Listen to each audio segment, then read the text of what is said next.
ปลาคาร์ฟอยู่เฮือน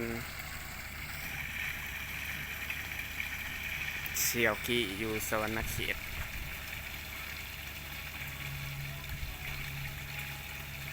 เบิดระบอาหารเพิ่นซื้อบ่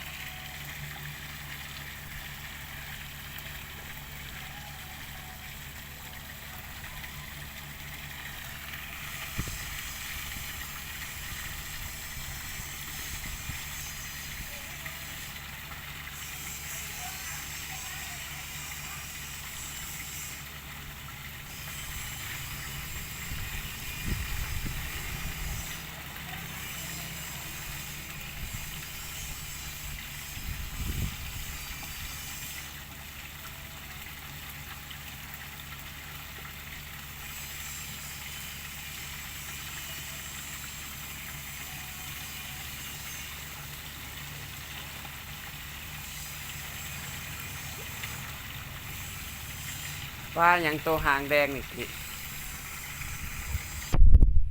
นี่คู่หนึ่งนี่ได้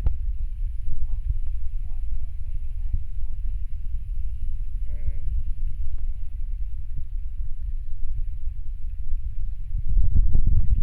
นี่ตัวนี้ปลาข่อยตัวนี้นะปากขี้เลี้ยงตัวนี้นะ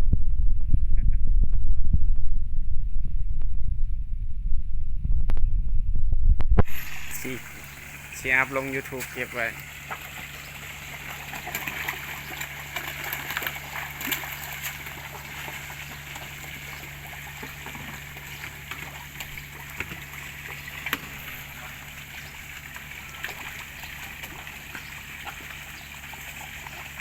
ตัวน้อยให้แม่นหยัง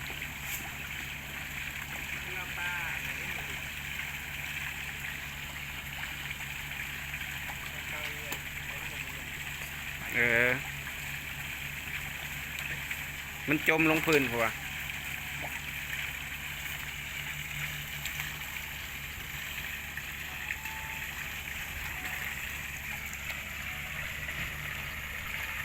มันก็ได้2 นาที